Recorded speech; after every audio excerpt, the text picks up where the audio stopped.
तिकडे गेले पाटोद्याला, बीडला. कशासाठी आहे? तुम्ही मला ठेवलंय 5 वर्ष कामाला. तुमच्यासाठी आहे, मी तुमची सेवक आहे. मी आमच्या मोदींनी सांगितलंय ते प्रधानमंत्री नव्हे, प्रधान सेवक आहे. तर मी तुमची सेवक आहे.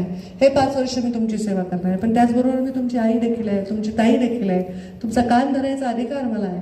मी तेच म्हणायचे ना, जसं मी अजितदादांना म्हणायचे तुम्ही रागवले तर तुम्ही पुरुष आहे ना, लोकांना कौतुक वाटतं. आम्ही रागवलं की लोकांना वाटतं अरे ताई रागवल्या.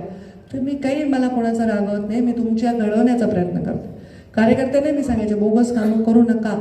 जर चौकशी लागली मी वाचवू शकणार नाही. पैसे काही किती पैसा असेल, जर कायदा तुमच्या विरोधात आहे, तुम्हाला जग वाचवू शकत नाही, देव वाचवू शकत नाही. तर कायद्याच्या बाहेर काही करायची गरज नाही. छान काम करूया.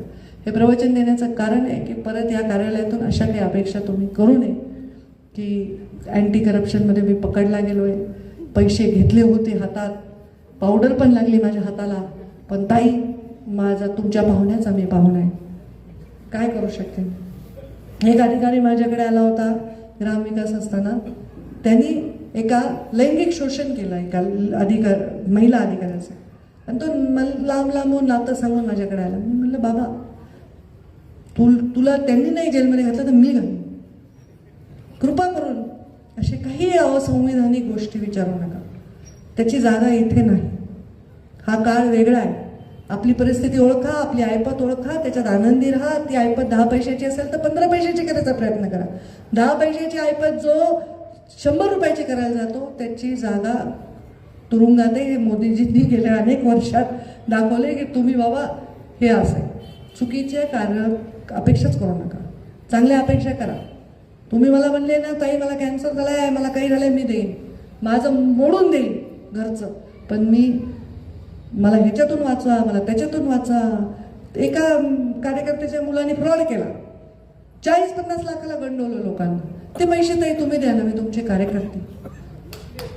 कसं देणार मी बाबा तुम्ही? आणि ते पैसे तुम्ही वापरले. मुलांनी कुठून पैसे आणले विचारा ना रे बापांनो, आईला.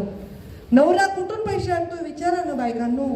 तुम्हाला गंठन केलं, तुम्हाला साडी केली, तुमच्या घरावर 4 मजले चढले, पुन्हा मग कारवाई झाली, केस झाली, अटक झाली, मग काय करायचं? बरोबर आहे का? कधीतरी विचारा ना घरात कुठून पैसा यायलाय. 10 रुपयाचे 100 रुपये करा, पण काम करा. आणि ते काम करायला मी तुमच्या पाठीशी उभी आहे. तुम्हाला 10 लाखाचं पत्र दिले ना, लाख रुपये कमवा. पण 10 लाखाचं पत्र दिले, 10 लोक गायब करू नका, प्लीज करू नका. मस्त 10 नाही, मी आधी म्हणायचे, मी जेव्हा आधी लोकांना म्हणलं मी 1 कोटीचं काम देते ना एखाद्या कार्यकर्त्याला, त्याला 5 लाखाचं मिळत नव्हतं ना, मग त्याला फंड त्याला मिळायलाच ना प्रॉफिट. तर करू नका, चांगलं काम करा. काही बघा आता लोक बदमाश पण असतात राजकारणात, चांगले पण असतात. काही लोक आपल्याला सोडून गेले, काही लोक आपल्याला वापरून निवडून येऊन दुसऱ्याशी संधान करून गडबड करायलेत. करू द्या त्यांना, काय करायचं ते.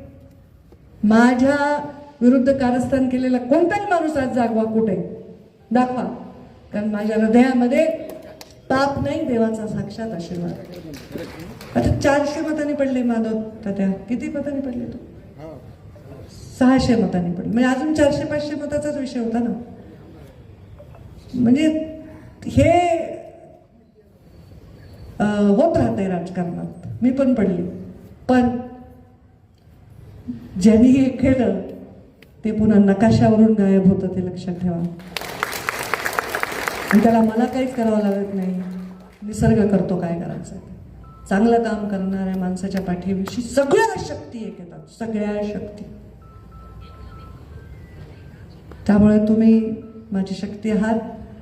खूप गंभीर भाषण मी केलं असेल, पण तुम्ही गंभीर ऐकायला अजिबात हलनात डुलनात काही करणार.